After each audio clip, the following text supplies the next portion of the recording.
tukwaniriza mu program ey'ensonga Lugonvu's Show.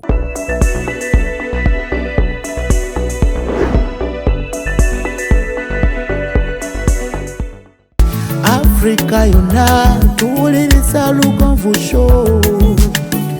Genda ke Bulaya, Latin America ne Buarabu. Chikolenga Lugonvu, wuliriza Lugonvu. Tonsubya Lugonvu, mwana wa mama, mwana wa tata. Mwana kwe Lugonvu, muwulire alina ensonga. Lugonvu shonge chikolenga Lugonvu, wuliriza Lugonvu yeka. Walabya Lugonvu, mwana wa mama, mwana wa tata. Lugonvu muwulire alina ensonga. Uli OTYA kansubire nti oli bulungi yesinzira okubeera ng'otulaba. Wakitegedde nti omwezi gwa Novemba gugwako leero 26 tubula ennaku ziringa 4 okuba nga tugusibula tuyingire Desemba. Bwe tugusibula kitegeeza tusigaze ennaku ziringa 3 mwezi okuba nga tusibula 222 tuyingire 223. Sijja kubuuza kyokozeemu gwakimanyi naye sooka weebaza omutonzi okuba ng'okyali mulamu akyakuwadde obulamu ate oyongere okumwebaza nti wadde tolina kyokozeemu naye naye muli okiwulira nti tolina kyokozeemu. Waliwo omuntu nga talina kyakozeemu naye nga he or she is comfortable akitwala ng'obulamu obwa bulijjo. N'okwongera obbakubiriza nti wali kaseera kagenda kubeerawo ng'obulamu bulungi. Muleme gamba nti guno omwaka mufu n'egijja gigenda kubeera mifu. Mu kaseera akazibu akasoomooza noonya butya bw'ogenda okukayitamu. Bw'ona alinda akaseera akatuufu ogenda kufa ng'olinda akaseera akatuufu. Bw'ona alinda omwaka ogw'emikisa ogenda kufa ng'olinda omwaka ogw'emikisa. Gw'olina okucreatinga omwaka ogw'emikisa ng'otondawo emiwaatwa egigenda okuyamba okuyitamu okukyusa obulamu.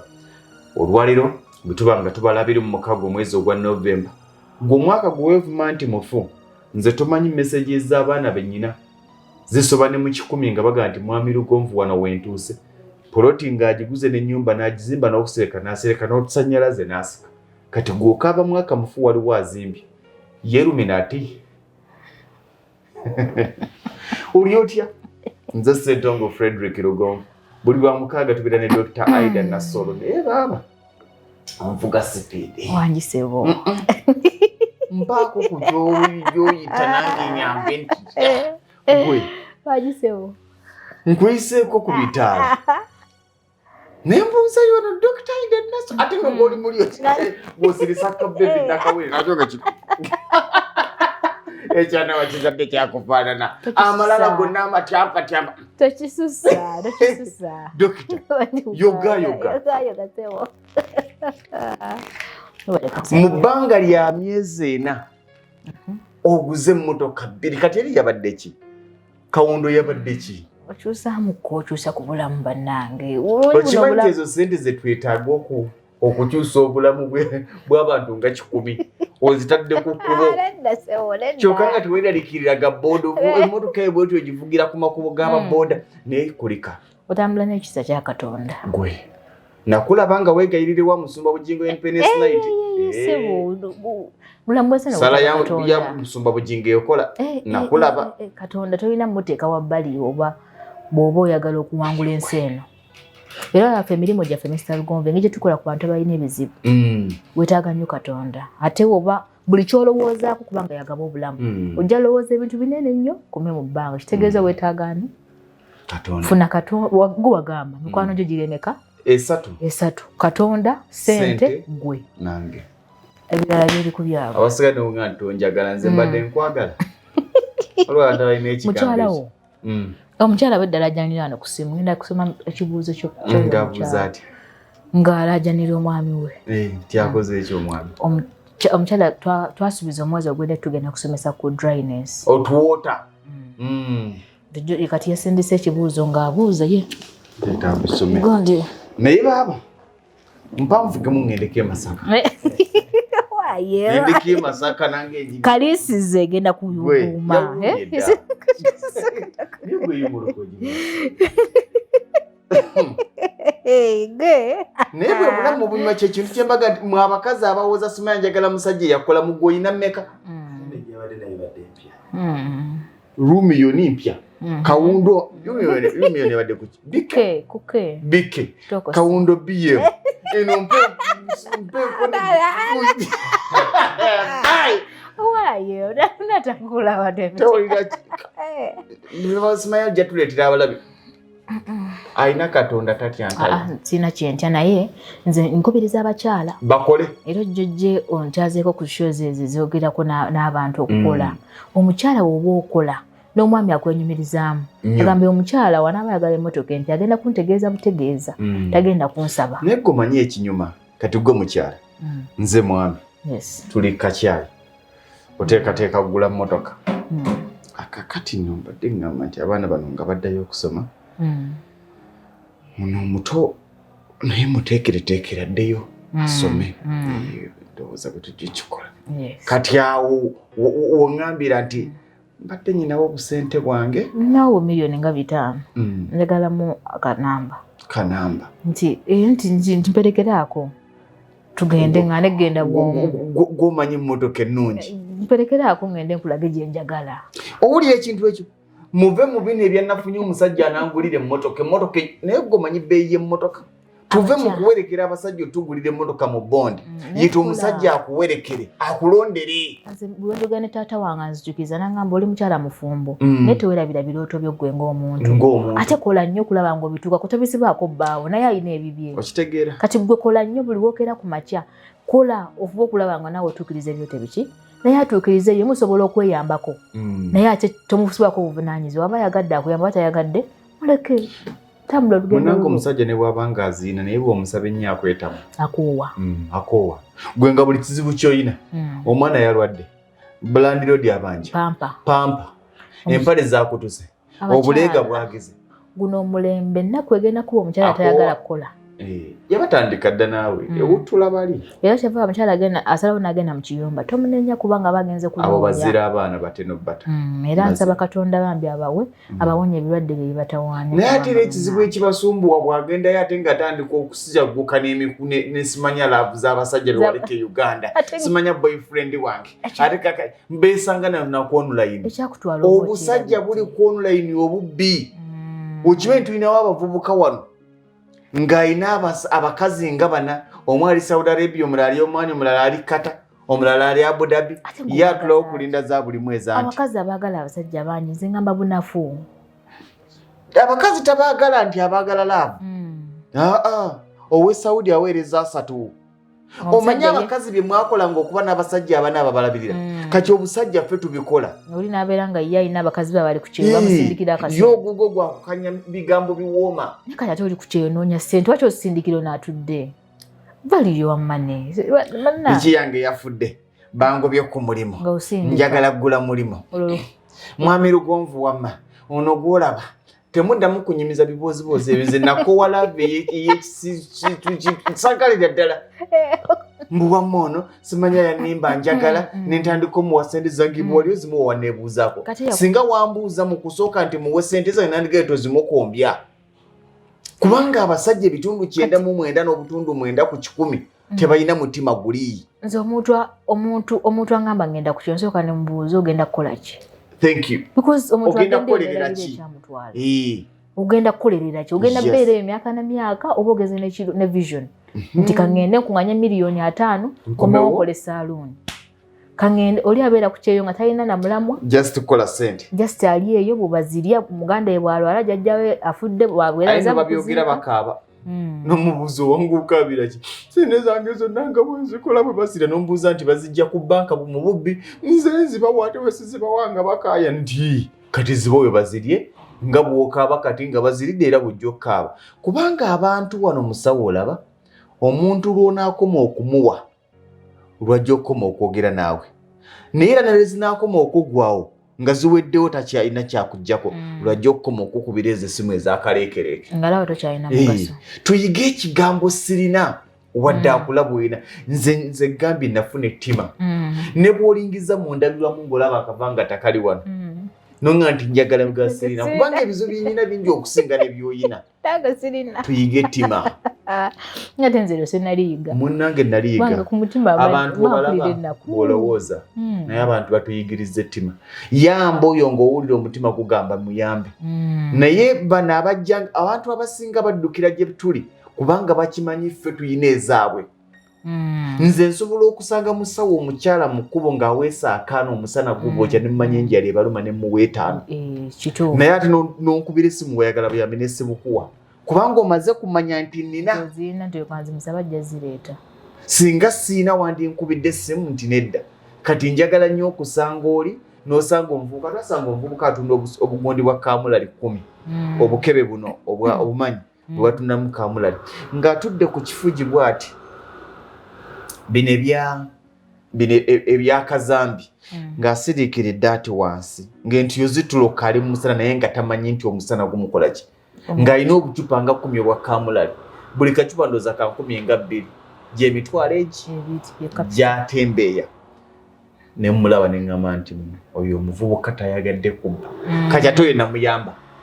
Ate awo Katonda akuwa. Naye bano ajja ng'akimanyi tteeka zirina. Tasiima na kusiima. Mamba. Gamba kyokka alina miliyoni abiri yabaddeko emitwalo ebiri. Waliwo abamu abaali bamanyi nti ngenda kwesimbawo. Nga balina ekirowoozo ekyo. Nga balowooza Lugonve alina intentions z'okwesimbawo. Buli gwe nali nnyamba saddamu kubanga baali balowooza baleza munnabyabufuzi. Oyagala Kalulu. Nenkansoli. Omanyi tewali muntu ayeza bya munnabyabufuzi asiima. Tebasiima kati be bantu baffe. Buli banaazi kusaba nga bamanyi oli mugagga bw'onaazimu atasiima nnyo lwaki kubanga amanyi ojje ku kitole. Ojje ku kitole ate gwe tokola nkole kyakazi kuyiikira buli. Okitegeera. Waliwo najja n'agamba nti mbadde nyinawo obuzibu bwe namugaa siina mugire oyiyanga nange bwe njiya. Ne wayita omwezi gumu n'addamu nakubira essimu. Obadde wafunyeeyo? Kale ffenna twali tetuyina. Gwe lwaki tewasitukanga nange bwe nasituka? Gwe wasigala otuddawo ozintamiza entama. Nze nnoonye nkuwe. Mbobadde wafunyeeyo anti nali nakutegeezaako. Lwe wazinsaba ffenna twali tetukola ki? Tetulina. Ne tugamba tunoonye. Noonya nange nga bwe noonya naye gondaga nti anti nali nagamba mwakazibuka ng'obadde wafunyeeyo. Musawo nkubulire. Naye zimubuze. Sente ebula. Nga bwe zikubuze nange zimbuze. Sente gwe ebula. Zibuze. Sente esobola okugaana. Nze kimu ku bintu lwaki ensaasira abantu bangi. Buli muntu akusinga sente akusinga ebizibu bya sente. Kituufu. Aba n'ebyokukola bingi nnyo. Yes. Buli muntu akusinga sente akusinga ebizibu bya sente. Kyo kyamazima. Mukama atugabira bizibu bye tusobola. Musawo ebizibu by'osobola byebyo byakuwa. Byebyo ate obwongo bwo kye busitudde bwe bugabirizi Katonda era bwakuwa. Bwe bugabirizi Katonda bwakuwa. So njagala tumirako abaana aba St. Joseph of Nazareth be nasoma nabo. Wow, beautiful school. Nasomera ku senior 5 ne senior 6 A level. Kati ntumidde PCB class. Kozi wakola sciences. Nakola physics, chemistry, biology, stroke math. Kati babadde bemulugunya mu group. Ndabeera ku lugo omushita tutumira. Bali batya. Twalimu abawala basatu abali bakola PCB. Mu kaseera ako. Mwalimu Asiyo n'Orishaba. Bali luddawa. Nze Omuganda alimu. Asiya aliwa. Asiya akola mu ddwaliro e Soroti. Ate Orishaba. Orishaba ali eyo ebufumbira eyo mu nsozi ajjanjaba abantu beeyo. Twalimu abawala abo basatu abakola PCB. Mujje musinkana kwa tunywa kenge. Ate nga mujje musinkana munye mu kagenesi mujju. Anti omusajja tugamba nga naye kati mu bawala mwe mweyita kyokubanga physics, chemistry, biology ne math. Pure math ndova ku muno busambu math. Pure. Ebyo si byabawala byabasajja era mu kirasi yammwe erimu basajja nti tujja beegattako. Tujja kuwangula. Kati mu group tulimu abantu 10. Class twalimu abaana 22. Tuliko abawala abo. Kati yali agamba atya nti muli bakyala basatu bawala basatu musoma PCB. Tosobola kukola physics. Physics wa A level ali mu paper 1, paper 2, paper 3. Yeah. Biology wa A level ali mu paper 1, ali mu paper 2, ali mu paper 3. Chemistry ali mu paper 1, ali mu paper 2, ali mu paper 3. Mathematics. Math yeka ina paper pure 1 and paper 2. Nagamba kati mwoba. Nagamba naye sokojjeko math otekeko enti oba. Zene O level sakola nakola agriculture. Nga option. Nga bye bikwanguye. Ate sobola kola PCB agriculture. Awo bokola mu PCB math. Dosi nangamba naye mwana gwe namugamba naye kati mpaamu chance. olabe nti nze nkubuulidde corporation egenda kuzitowerera lugana genda mu senior 6 tigwe sirika mwana ojja guba mugugo obwo gwetise bwoti wakikuba naye bumalirivu kyengamba abantu olina okumalira ng'oyagala ekintu kubanga kati bino byetusomesaako tosobola bigendamu nga tewasoma kintu ng'omaliridde kubanga biology wa elevel okumuyita olina okuba nga otudde wansi n'osoma toyita bailak kusoma biology tomuyita bailak tebakulimba mulafunye olukisa n'empita noyita chemistry noyita physics nedda ddiya vayeyo tugenda kusoma ki olwaleero twabasuubiza abalabi baffe tulina vaginal atrophy kyeki vaginal atrophy twagamba omukyalo this is the thinning mu luzungu it is thinning. What is to thin? Thinning kafunda ne kabanga kalebevu. Inflammation je nayite enkadde. Inflammation, drying okukala enkalu yoyite noma noma nayita dungu mwami yangamba dungu kubanga eddungu wabaayo tuzzi wallahi tewabaayo balina kye bayita oasis akayanja akazi akabiri wakati mu ddungu ninga nokukasanga okasanga omaze kufa kakati vaginal atrophy is the thinning kubanga kalebera kafunda because vagina era weberanga ekala ebe ino kufunda thins ewotoka kabutaka muwotokwa kati madde nkubuza ekibuzo kye omukyala kye yambuuziza ngambe naye musawo nze wamayogera mugenda somesa the causes biki ebiviirako thinning, inflammation and drying of the vagina naye nze omwami wange wagiramu bwati mulwadde wa sukaali naye agiramu sekendi 2 n'agwa kati awagwa agenda okuddamu okudda nga nakaze message eri egamba bweti yetanze ngisoma zirika nzoku musawo when I'm playing sex with my husband I'm not dry but my husband when he erects he enters for 1 second and goes down after 5 hours he comes back when I'm already dry kati ono ye wazukukira abayagala agirirewo kyokoli kati olumala nga mugamba gwoli mukalu gwambuzizza amaanyi kati niyo tutandikirawo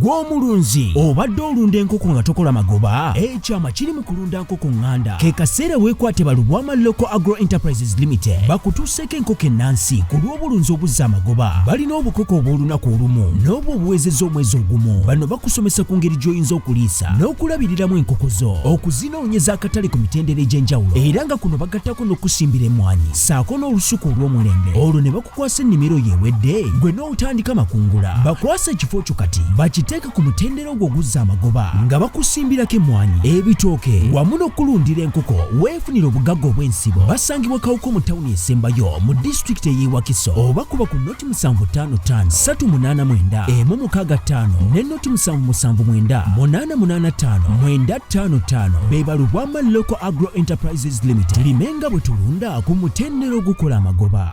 Lwengo General Hardware abasangibwa e Katende na Mutamala ku lw'e Masaka kilomita 3 zokka okuva mu tawuni y'e Katende ku Kidde Nakawuka ate nga balina enteekateeka ennungi kuba mufuna mpola ogulawo account n'osasula mpola ebintu byo ogenda okumaliriza ng'ebintu byo bifuna omulundi gumu osobola okubafuna ku ssimu 0700 636 oba 0760 585 228 Lwengo General Hardware ku lw'ebizimbisibwa eby'omulembe. Omuntu omulamu omukulu obulungi abeera n'amannya ameka? 2 obwa Ssedduge 3.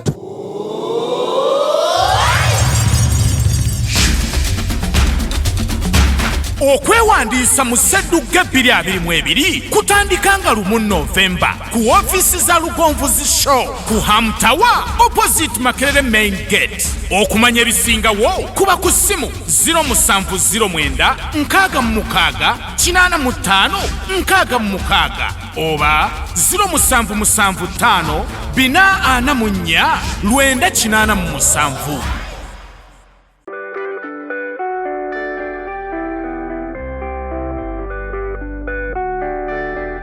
Tukwaniriza oluganda aliyeyo amanya agange nze musawo Aida Nasolo omusawo omukugu eyakuguka mu kukebera, that is imaging specialist, imaging okukebera mu bifaananyi mu scan ne mu x-ray.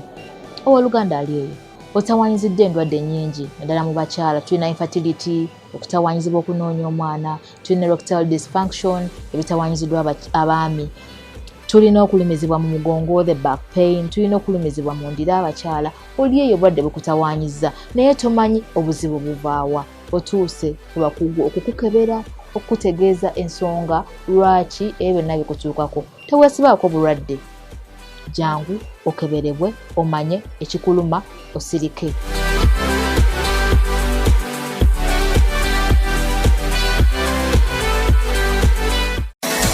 Focus Construction Company ye company ekakasibwa okukola emirimu gyonna egikwatagana n'okuzimba, okuba plans z'amayumba n'okuziyisa mu mateeka, council approvals, architectural and structural plans, okuzimba kwonna, okusereka, roofing and ceiling, okuyooyoota, finishing and plastering, amasannyalaze, wiring, eby'amazzi, ntegeza plumbing, okusiiga langi, painting, okukola enzija, compound designing ne gardens. Ebisale byaffe birungi nnyo era bisoboka mu buli mbeera. Twenyumiriza nnyo mu nkulaakulana y'abantu y'ensonga lwaki twagala otandike naffe leero. Tulina Tete opposite Allcom petrol station. Esimu noti 7776 858 206. Ate ku WhatsApp tusange ku noti 7 noti 858 206 oba noti 752 333 Focus Construction Company. Let's build the future. Wewa tukyali fenna nkyali nawe nawe okyali nange okyali ku Lugonvuzi Show. Njogera okubeebaza abatulaba n'abatuwuliriza Dr. Aida Nasolo gwe nkyali naye olunaku olwaliro tukyatunuulira thinning, inflammation and drying of the vagina. Bakiyita vaginal atrophy. Okuwotoka. Yes. Bwe kaba kenyanja ne kafuuka kamuwotokwa. Temuli tuzi, kayebyeyebye, size enkula gye kaakulamu ekyuse. I think yono gwe bayita Nabukalu. Nabukalu linnya lya Lugave naye ayina vaginal atrophy. Wani yagaa nti buli namazzi aba ayina. Nabukalu manya bunya. Manya bunya. Kati twasembayo kuba twakuba gundi tugenda kulaga biki ebiviirako vaginal okukala. Zemu. Kuba anti kati kakube musawo omukyala abeereyo nga yeebuuza kakube musawo njagala nnyo ssanyusa omwana fenno kankuulire nze ndi mukyala naye ku nsonga eno teri mukyala tayiwaawo mubiri oba bba omwagala oba tomwagala munange nkubuulire naffe nammwe abasajja obulondo bwe ku kkubo obulondo otumwanyi anti mmwe mulinamu akaze nti bwebina nnemewoono nja kudduka mulimu abasajja abalemererwa nga balemereddwa lwa bizibu bye basanze eri naye bwagwanga abadde omusajja akwagala n'alyoka akwata mu mpato wato vijeji nga atandika n'akamaliriza fa abakyala oyagala omwami akakase nti nasanze omwana oli mute n'agamba bala bonna bali ku byabwe ng'omusajja n'omukuba kibweko tava ku mukazi bayithayo abasajja nti baagala bitono nnyo ku bakyala togenda muwa ssente kati nze omwami wange nsobola muwa ku ssente akusinga ansinga ssente kati ekitegeeza olina okubaawo n'ekyenjawulo awo ekikwawulo oyinza okuba olina amagezi kale okola nnyo ssente naye nga kano agamba naye kiri kyasigala waka mwana naye mbeeno nga ndidde ndirako eno bannange ensonga anti kati twagamba kano kaklitorisi kano ke kasongovu mu Luganda ke kaki kajanjaalo omukyala si erinnya lyako naye bwe kati wekagula bwe kati kati eno wansi waliwo ka urethra akavaamu omusulo kati mabbali wano waliwo twagamba tulina labia minora ne labia majora wangamba mbukuliko enene n'entono anti Labia enene sikusaidi buliwo no buli wabwero obolabaawo buli wabwero mbumanyi obumanyi wabawo obubeera mundaawo bu labia minora yes kati wano wewali vagina wano kati ate no wansi waliyo anus tugita perineal area kati wano kana akatundu nno abakyala baakawa erinnya tukayita mons pubis kekaki abamu ke katundu kana akaliko buno mons pubis kabeera okugamba baami era nokukabeera bunakawu naye abaami nze ndi mwami munnammwe tokkirizanga kuweza wiiki 2 wadde wiiki mubwamungako buli wiiki abaami tebalina budde gwe omukyala woteefa ate bw'osanga bano abakola emirimu egyokakalukana aguzanga gwona gujjudde omutuuyi talina budde n'omusanga nga si mutayirire ayingira ennyumba n'ogifuluma olaba vagina ina membranes bwe ziti kati tuyita vaginal atrophy is the thinning zino walls zino zibeera zikunkumuka nga tezikyalina these membranes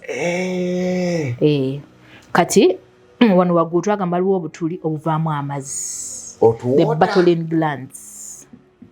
Bartholin glands zezivaamu otutuzzi otuseerera naye waggulu wano waliwo omumwa gwa nnabaana ekitegeeza bw'oyingira wano n'oyingira ogenda sanga omumwa gwa nnabaana wano waggulu we tuyita cervix kati vaginal discharge omukazi gy'afulumya amazzi geegatta ddala okuva mu cervix okutuukira ddala eno mu Bartholin glands okufuluma nga beegatta gwe abasajja nga bawanvu eyo inotuuka yeno kati wobanga gundi inchi emu ukoma wano around gundi kiwanvu toyina twagamba centimeters ka 7 rula nga 7 ng'osituse kubanga wano woba tosituse kampikana bw'osituse wano tewaba wabi because the vagina is over 10 centimeters plus it can accommodate anyone. That means 10 is vagina ingirayo n'omukono guno omusajja yandibadde wakati wa 7 ne 10 anti kati kino ekintu kisinziira ngeri ki geemu gy'ogizannyamu nezannya ya geemu ematalinga anti nzanya ya geemu twagibalaga luli sigenda giddamu ate alaba yegiwagamba nti kubakwano mundu yo gigenda gikozesa otya okulaba nga evaamu akambi because Nabukalu wano n'omwami mwali contribution amatalinga mulimu abapapa kati ng'oyo omukyala yabuuzizza ye agenda ozuukuka ng'ono munne yeebase ye waafuniramu wekabatisizaamu anti omanyi lwaki agugumuka bugugumuse wakalindira kajja kuddayo yes kati ekitegeeza when you have vaginal atrophy, thinning, inflammation oba drying vagina netandika okukala. This one occurs in all ages mu baana abato mu bavubuka mu bakadde. Kino kyekibuuzo wamma musawo eriyo omukazi nga talinamu wadde otuwota?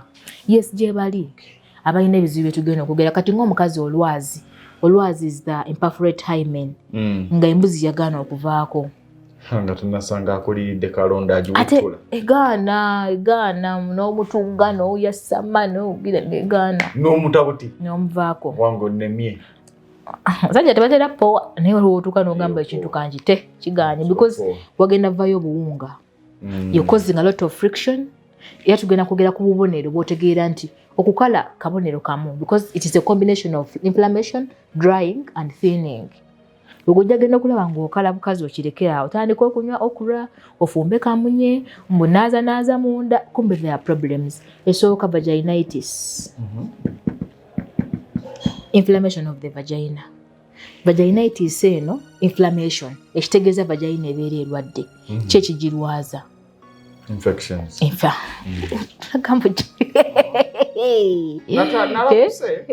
toli mwangu ennaku zino tulina sexually transmitted infections ezijja nezirya zigenda zibambula the vaginal walls ekitegeeza we zinaalya ogenda omwami agenda ayingire wano nga wana amazzi gegatta n'omusaayi olw'okuba nti olina obuwundu buno STIs twagamba mulimu obuwuka nga trichomonas naye buno buva ku baami mulimu obuwuka nga Trichomonas vaginalis, tulina streptococci, tulina staphylococci obuwuka obusobola okuyingira mu vagina. Naye jjukira vagina Katonda yagitonda n'obuwuka obwayo nga yo. Yes. Kati obuwuka bwayo nga yo onaateekayo buno obutagendayo bugenda kugyonoona. So we bunagyonoona ekitegeeza egenda kusula tekyaleeta byolina kukola ki? Twagamba the main importance of the vagina is what? The importance is kuzaala, sex, kufuka. Ate yefuka. Sex. Eyina emigaso egi. Sex n'okuzaala. To welcome the penis. That is sex. And to expel the baby. Kuzaala ne sex. Yes. Kati obuwuka obusooka tugamba obuwuka buno buleetawo vaginitis. Vaginitis eri very common. Era omuntu afunye vaginitis ono abeera ne painful sex kubanga wagenda kubeerawo okukala. Wano waalwala dda. Obuwuka bukoze eki buyingidde wano butandise okulya. Agenda kufuna kye tuyita postcoital bleeding. After sex. Coitus ye sex. Kati afuna postcoital bleeding olw'okuba nti amazzi gano obuwuka buno bwaliddewo ne gaba nga tegakyajja. Ekitegeeza mugenda okumala ensonga ng'ovaayo musaayi. Oyinza obutavaayo musaayi naye ng'ovaayo olusaayisaayi. Olwo Nabukalu butandika ate omwami olulaba ku lusaayi ne wembanza appetite eddukirawo. Anti omusajja kyasooka okulowooza nti alidde eri mu nsonga. Tasooka kulowooza nti bulwadde akyaginsibye. Ate kati jjukira omusajja olaba ng'omukyala we akalamanya ogenda kuvaawo naawe n'obulwadde. Kati alina vaginitis eno tovaawo nga togifunye.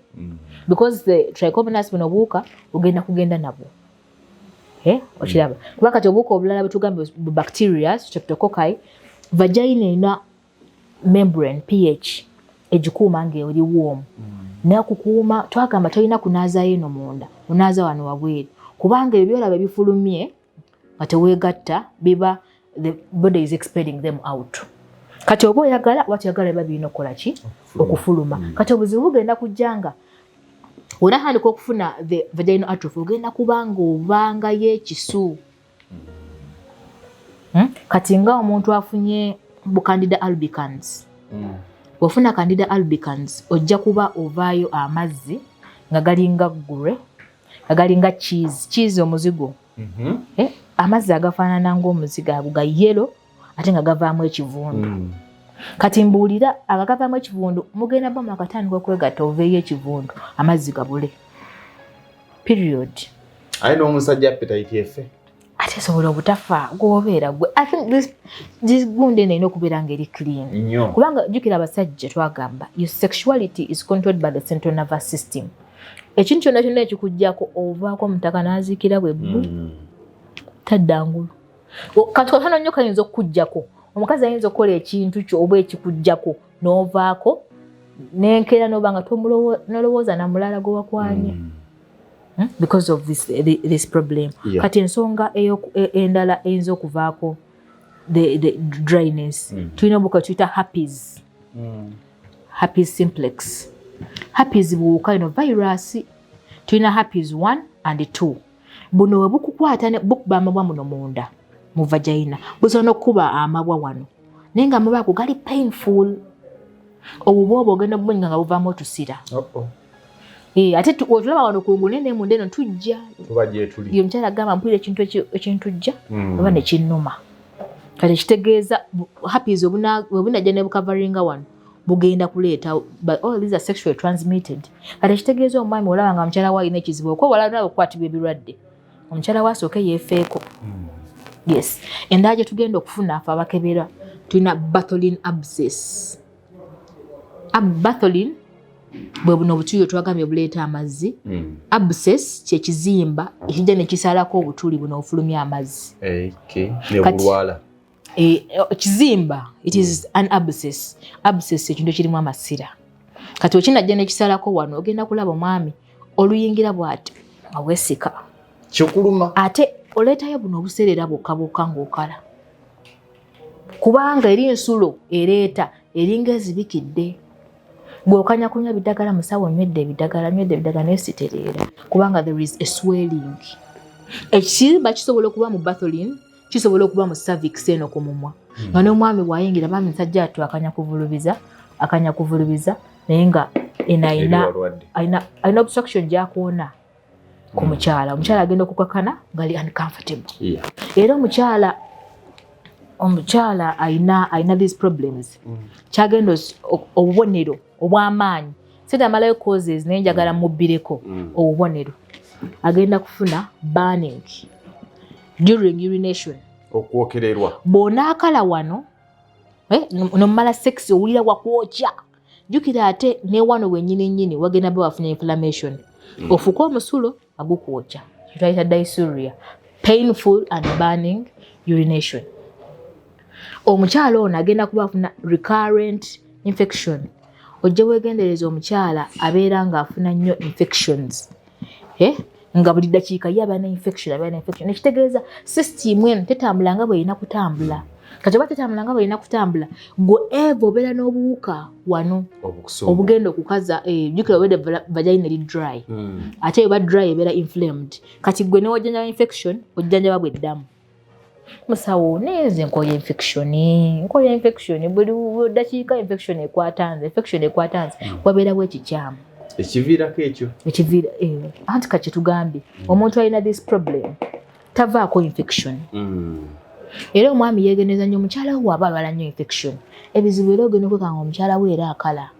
Kubanga wona abeera nga the system is producing fluid nga Katonda bwe yagitonda, obuwuka tebulina butambulira. Wala nekyasinza okubaza abantu siriimu. Siriimu is this friction. Omukyala taleeta mazzi, wona afuna friction. Omwami agenda kufuna obuwundu ku penis, n'omukyala afuna obuwundu mu vagina, omusaayi gukole ki? Gwegatte, obuwuka butambuliraawo. Kati ekitegeeza singa omuntu abeera well lubricated, emikisa gy'okukendeeza infection mingi. Kati gwe sooka weebuuze naye lwaki? Mwami agamba naye musawo watusomesa buli engeri ne wano n'ogendawo naye n'ogendayo naye talina kyaleeta. Naye nga n'omukyala tatudde ali kunywa mazzi. But remember the system has something wrong. Ne bw'onaaganywa. Ne bw'onaanywa ebiki. Anti kati abantu bayiga amagezi. Olulaba kabe musajja nga talina twanya asookera ku ccupa ya habo. N'omukyala walaba nga atandise okukala asooka n'anywa ccupa ya habo. N'alyoka afumba ebidagala n'abanyankole. Nze habo spreading abanyankole, abaganda, abasoga bonna habo. Naye nga tebamanyi kye bajjanjaba. Akajja musawo badanga amazzi tekajja. Because one of the complications, this thing psychologically stresses us women. Buli woba nga totuukiriza byetaago bya mwami wo. Kibanga okufumba emmere ekonye. Osoji nze ni mukyala muganda wekaliisizo. Era emmere we beekonye ogamba mwami tetwafumbye. Ojuute emmere ekonye. Ng'omukyala gwe baawasa ali mu maka. Ekitegeeza olina ofumbira omwami woono emmere ng'ejjudde bulungi. Ate gye yenemu ku mmere yakuleeta okuva ewammwe. Kati omukyala ono wanaamala okufuna burning, ojja genda okulaba ng'alina urinary urgency. Urinary urgency ki ekigireeta? Urgency ejja lwakubanga wano we wanaabeeranga wakala wagenda kutawanya the urethra. Kubanga urethra eraanye vagina. Wano omusule we gufulumira. Urethra kaakano wano. Kati era omukyala akala akugamba nange musawo we mala bwe tumala sex ngenda okumala sex nga nina pain ng'ate mbeera nfukaafuka every time. Yes. Kati ate ajja genda aveemu wano afune shortening of the vaginal canal. Ng'eri short. Ng'omwami yeekakayo tagguka. Ng'aba akyali maka. Tewali wano lubrication emuyamba kugguka eri. Kyokka ne wano w'oyita oli alumizibwa. Alumizibwa ate wakalugo. Omanyi ogenda okuvaayo ng'olina obuwungu obukutukiddeko. Kiraba kati wonaabeera nga obuwunga bukutukiddeko, there will be an obstruction. Twagambe feeling ebeera nga erebedde bwet. But this is more common mu bakyala bagenze mu menopause due to hormonal problems. N'abakyala bali ku family planning. Ne wakala. Family planning. Era ekibuuzo kyaliwo emabega. Omukyala akitubuuzaako. Ng'abuuza nti enkola y'ekizaala ggumba eviirako obwa Nabukalu. Okijjukira? Yes, anti kijja lwakuba nti bw'oba omira family planning omira progesterone only pills oba combined oral contraceptives tuyita COCs. Kaakati buli w'omira zino hormone olina hormone gy'otafunye. Ate eno system okubeera nga nnungi you have to be an increased level of estrogen. fa mu bakyala fa balina estrogen. Estrogen yakuyambako okuba n'olususu ng'olabika bulungi. Era omukyala wobanga okapa wala. Ekitegeeza you have low levels of estrogen. Kati bw'obeera ng'olina low levels of estrogen ogenda okulaba nga wantu wakyaleeta nga wakalu. Kaakati tekiriiko myaka kisinga kuba nnyo ku bantu abagenze menopause. Abagenze menopause menses pause neziba nga tezikyajja. Buli we zipause mwero kyalina hormones omukyala zeyeetaaga. So it doesn't necessarily mean kubanga nagambye bukwata abato abakavubuka abakyala myaka 3 kubanga obeera ne recurrent infection beera sure of vaginitis. Kyo twagamba vagina wash ekuyambako kubanga ettawono ki nga boka tebuzanyira mu system yo boka bwa tebuzanyi omamu akuba bukube kasimu nga baby ndi ready ndi ready nga amaze okuwashing no nkyengamba nga system etambula bulungi omamu olukuba akasimu asanga yakuba liti golokofu naye mulimu omwami agamba naye musawo mukyalo ono ogulaba tutandikira Masaka tuyingidde Lukayabwe omukyala tavaayo terikavaayo naye ngeri n'olugendo olukayo lwaki ate olemerako kubanga musajja tulina enjala kati bw'oba olinamu kakatolosi wawunze dda akoma wano kyengera amakandeko eyo gosanga nga yevubitika tajja kulinda mukyala naye ate jjukira omukyala bw'obanga system eflowinga bulungi ng'ozaba bityo eddakiika mmeka okubeera ready like omukyala okusumuluka okwetegekera omwami ziba mmeka omuntu gw'oyagala tesituuka ddakiika 5 ng'omuntu omwagala ate nga tolina birwadde mugenda mu kikolwa naawe okimanyi omuntu omwagala atandikikozi wagamba obwagazi businga ku bbeere buli omu Katonda yamudesigninga lulwe buli Katonda mugezi naye ebitundu ki ebitabuusibwa maaso kebaba abaami the breast otonfuula senga oli musawo ndi musawo ati baga kojja lugomu ne senga baleke beesiriwaze kati no akantu kano kasufu kano kannyonnyo kubanga omugaso gwako tekalina mugaso omulala gwoza wali Katonda yakateekawo nagamba basebbeeyi bakabajjako babajjeko obwagazi abaana abeere nga tebali active oli ekifudde oli awo tolina feeling oli awo gwe mugaso gwako tekalina nnyo omugaso gwako kukyamusa njesebo kapulaga nagamba ke kakola erection era bw'okyamuka nga kasituka nga kakola akamonde so kati dwaire se tojigalira kubanga ojja tuuka nga tokyalina kyosobola kukola kati nadde nkyabanyumira ku causes endala eziriwo environmental factors nga hygiene obukyafu oli omukyala ayambadde empale ennaku 3 microbacteria nga nalyo lizungira mu ddwaliro mbu ngenze kumpa tuwota nti musawo kyokkankala naye nga wajjamu nnika ekivundu emune abakazi gye bali nakwezi nga talina budde bwoza mulimu n'omusajja yeevamu n'agamba kanjinyike ennika eno ayina n'okulinda baba bakunsibirako mulimu parasites ng'ensekere zimalako gundi waliwo scabies mumanyi obuwere busobola okuba eno yonna ne bukuwa olina agamba nze nannabutuka eno yonna wansi obuwere scabies ng'atambula n'akawere kebuziba nze singa nali mwami nga sinnali ansooka kwetegereza simala galya bintundu bitategerekeka lwako omwami omusanga yasedda tatutafaayo naye abaluga omusho bajja kwebeereramu because omuntu obumwagala sooka omuyamba omugambe naye mwana katugera sex ngenda nendaba there is postcoital bleeding olabye omusajja agoba omukazi ng'abadde aleese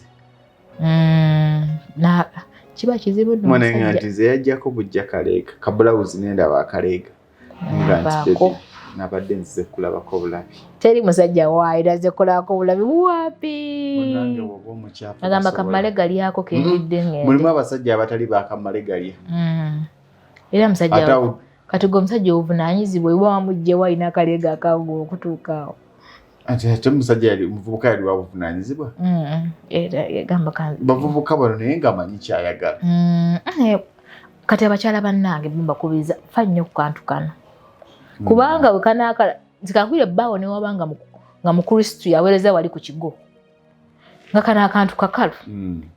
I'm telling you kati balira mugambe mulimu n'ensekere parasites ng'ensekere ne wagirabako kubanga tuva mu kyalo sobola gamba tomanyi ensekere ya mukyalera ya mukyalo ne mu Kampala mulimu ebiku nzo kisanga kyesoze mu Kampala mulimu ekiku nekiru Kampala mukadde anyise ekiku okulumira Kampala mukadde ekikwato kiruma nnyo ekiku ogenda kulaba nga wabutusi kikunywa omusaayi mpola mpola ogenda okulaba ekiku nga kyeyitire kigira otudde mu bantu nekijja kugoni ku kitogi ky'ekkooti. Those are other factors is very common but tubadde tubabuulira abantu the most common ebintu ebiyinza bw'oba olina recurrent infection sooka onoonye naye nze nabaaki lwaki musawo mbeera na infection every time because kino ekintu kijja kweta marital obutali tusoma bino ebintu batugamba complications eziva mu bino marital break up.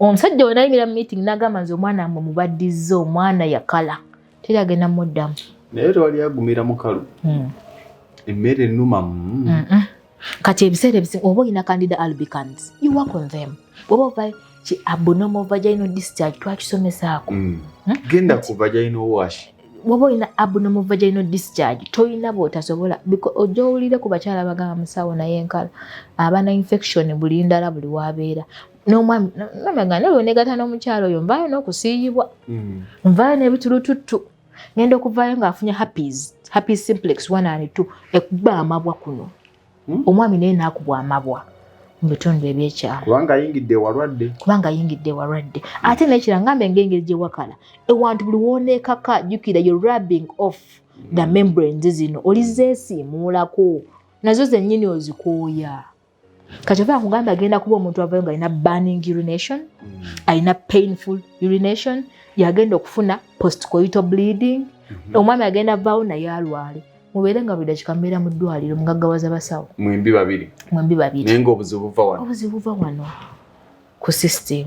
Omuntu Nabukalu basobola okumujjanjaba n'addamu n'afuna otuwoota alina okuba nga alina these other factors etwogedde kubanga tiwomukebera nga talina ng'omugamba naye mu nnyumba yammwe mulinamu ensekere oba nze musawo nonnika njambala leero nenjisulamu njijjamu nkeera terekala asobola kyogera but after checking the system omanya this is the problem talina abscess twayogerako edda ku bizimbe ebikwata system because for system yaffe abakyala nakuba nga etambula bulungi kubanga toyinza kukala n'ozaala omwana spams zirina entondo ziringa baami kasita zituuka wano nga wakalu oluziibwa muno zonna zifa tosuubira kukala n'ofuna omwana because spams zitya nnyo acidic media kyobola omukyala afulumya amazzi agali thick ennyo agalinga delident spams oluziibwamu nga zifiirawo tezina gye zeeyongera zaagala nnyo katundu ako akagonda kyova bakibagamba mutwabwezibagamba bazaala nnyo olwekyegenderezaako bazaala nnyo naye ogenda okulaba nga nabo the national water and sewage corporation is working abakyala bazaala nnyo because the sperms always have that good environment mwe ziyita oluziibwa wano speed zisangayo eggi nga zikwasa but when you are dry banywa bitiribita simaye bitiribita ekitiribiita anti ebiseera ebisingira byofulumya omwami mu yagamba ye waba wakabaagidde ekyennyanja takiika mbuga eya ekyennyanja takiika mbuga agenda kuba ekyennyanja kibasaasire sigamba nti ki naye omukazi agenda out ne gaayi we n'asaba fish bagisaba nnyo naye fish eyo nze nkimanyi nti fish olugimala olina okuba n'akasenya kati ku out ogenda ne brush n'eddagala oba out ngesana ngafe abafumbo oba bafumbo nga mwetegedde mwali ali adda mugenzeko justice naye mwakera bavumbyosabuusa fish agenda tuko fish esibiri eno but twagamba the major cause of that fishy smell there are these microorganisms that enter there most cases staphylococcus oluyingira pa ekiddako ofulumya green discharge nga ya green eringa ya DP olwa staphylococcus yes bacteria nkambwe nnyo tesaaga oluyingira esala wano enkeera kyennyanja ogenda okutambula ova mu ddiro oli nakyo oli mu motoka oli nakyo mu takisi naye kiba kiviira ddala eri nga kiva muli munda okumusongamu omwo obanga eyavunze kati omwami bambi agenda ogenda okwebika mu bulangiti ng'ekyennyanja kisuse bwebugusanga kandi nze saagala kwebika ebbugumu lingi kumba alina kyadduka mu bulangiti kyekiba kibeebisa twavaayo dde eyo taala kweriri ate wakimwebika olya kataala nedda waki ondiyisa byessiraba olya kuolaba oleka abakyala naawe twebeeramu ennaku zino talojjako lyaki waki onzizika ebyesisiza abantu nno baagala kubayamba kubawa namba ya ssimu balina endwadde zino n'ekirala abakyala balekere okuteekayo sabbuuni because one of the causes of this are those soaps they use bispray abakyala bye bakozesa bispray ebibeera bafuuyirafuuyireyo wansi kano wali watumala kanjiwandike nga nene ngenda kusooka neya WhatsApp